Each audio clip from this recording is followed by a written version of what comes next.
So I know I'm always complaining about Yeezy not dropping enough colors when it comes to their sneakers, but this is not exactly what I had in mind. What's up everybody, I'm Seth Fowler, and today I'm reviewing the upcoming Adidas YEEZY 500 Enflame.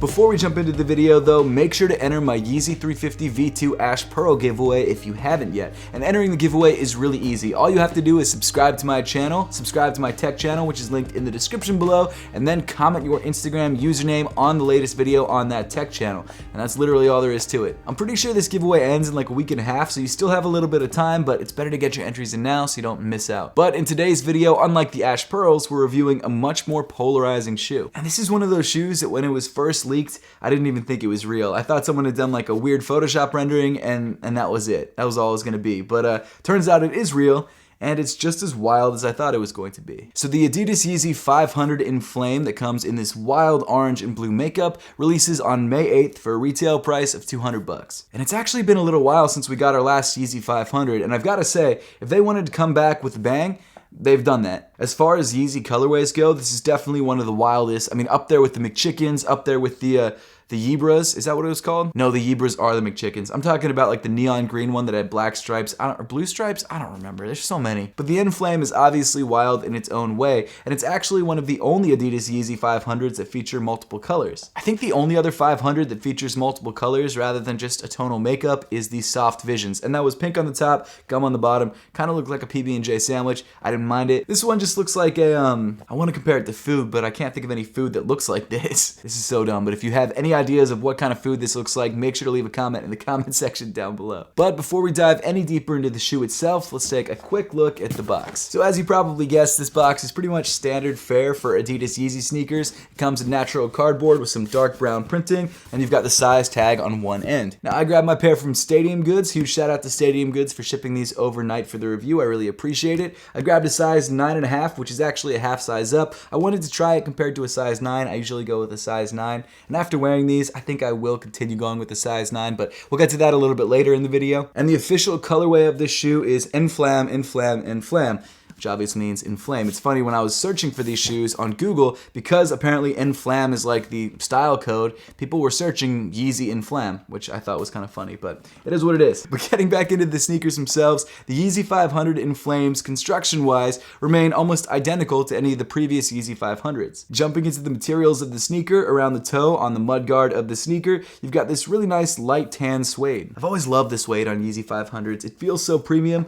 It doesn't last the longest because usually this is a part of the shoe that gets the dirtiest, and when it gets dirty with mud or something like that, it's pretty difficult to clean, but when it's fresh out of the box, the suede feels incredible. Just beneath the suede, you've got this very thin piece of rubber that actually runs almost the entire way around the upper of the shoe. I guess that's actually more of the mudguard, and it does protect the suede from some of the dirt that gets kicked up around the bottom of your shoes. As you move up in the shoe, around the edge of the suede, you've got this deep blue piping, and just above that, you've got this deep blue leather. Now, I've got to say, this color change between the suede and the leather is pretty dramatic. It goes from very light to very dark, and it provides a nice contrast, and it's something that we've never seen on a pair of Yeezy 500s, at least not the low top versions. Then underneath the leather, you've got this very wide brown mesh, which adds a completely different color to the upper of the sneaker and really makes it look very unique. Like every other pair of Yeezy 500s, the mesh is padded, and because it's padded, it makes the upper of the shoe very comfortable against your foot. And as you move up even farther on the shoe towards the eye stays, you've got these 3 different eye stay circle oval things that come in like a gray, which almost looks like a mix between the tan and the blue. As you can tell, the material that they come in is a suede, which is a nice touch. And even to this day, like what, 3 years after the 500 first came out, I still feel like the shoe looks like a bug. It looks like an insect. And while I don't mind it as much as I did years ago, it's still a weird look. Weaving over the top of the tongue, you've got these deep blue oval laces, and on top of the tongue, you've actually got this sort of figure 8 shaped piece of gray leather. Underneath the leather, you've got a different kind of mesh on the tongue, but it also comes in a very similar brown color. I have no idea why they picked this color palette. It's very odd. It's not something I would have done personally, but hey, you know what? I'm not working at Yeezy. I'm not that successful, so I'm not one to talk. But then moving inside the sneaker, you've got a darker brown around the sock liner of the shoe, which is pretty well padded, especially around the ankle. And the insole of the shoe comes in a lighter brown with the Adidas, Yeezy, and Ortholite branding printed on the top in black. Of course, the insoles on the Yeezy 500s are Ortholite insoles, which do provide some nice cushion underneath your foot, especially when it's paired to the adiprene midsole cushioning. This shoe doesn't have boost, so it's not as soft as something like a Yeezy 350 or any other Yeezy that features boost, but it's definitely not bad, and this is one of the Yeezys that I really find myself wearing the most. Not this colorway in particular, but the Yeezy 500 in general. As for sizing and fit, the Yeezy 500, in my opinion, fits true to size. And I grabbed a half size up because I wanted to try it, see if it felt any better, but I really just prefer going true to size, and for most people, that's what I would recommend. But maybe if you have wider feet, you prefer going up a half size, I totally understand that. It really just depends on your own personal preference. And what I would suggest before buying this shoe, if you've never owned a pair of 500s, is to try on someone else's pair, maybe a friend's pair, or maybe go to a local sneaker reseller, see if you can try on their pair, and see which size works best for you. Then continuing back in the shoe, you've got more of this brown mesh running through the center of the midfoot. Towards the bottom of the upper, you've got this really interesting sort of washed out blue nubuck material, which is a different shade of blue completely than any other part of the sneaker. So I guess it's kind of a new color altogether. It's weird how many colors there are on this shoe. Towards the ankle opening of the shoe, you've got this gray suede panel that acts as one of the lace eyelets. And then moving towards the heel of the shoe, you've got more of that brown mesh. You've got some dark gray nubuck, and then just below that, you've got some light tan suede, which is very hairy. Man, I really can't get over the upper of this shoe. This is one of those sneakers that I just had to see in hand because I had to experience it for myself. I just didn't, like I said, I didn't think it was going to be real, but it is. It's very real.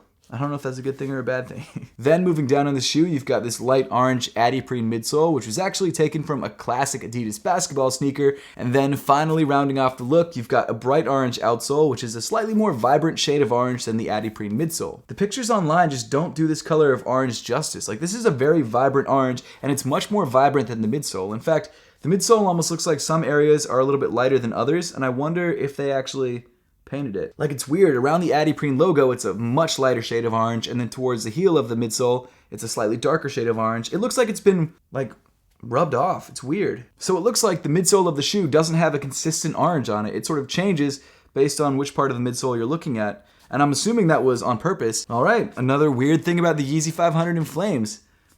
That's wild. Dude, I'm so sick of wearing hats. I've been wearing hats for like the last month because I haven't gotten a haircut, and it's bad. It's bad up there. I can't do it anymore, but I'm getting a haircut tomorrow. Things will be different. I'm excited. Overall, the Yeezy 500 Enflame is the wildest Yeezy 500 I've ever seen. I mean, outside of the high tops that come in like brown and purple, that shoe was, well, really ugly. This shoe also is not the prettiest Yeezy 500 in the world, but it's serviceable. I don't mind it. I think there's some elements of this shoe that I really like some of the material choices I'm really into.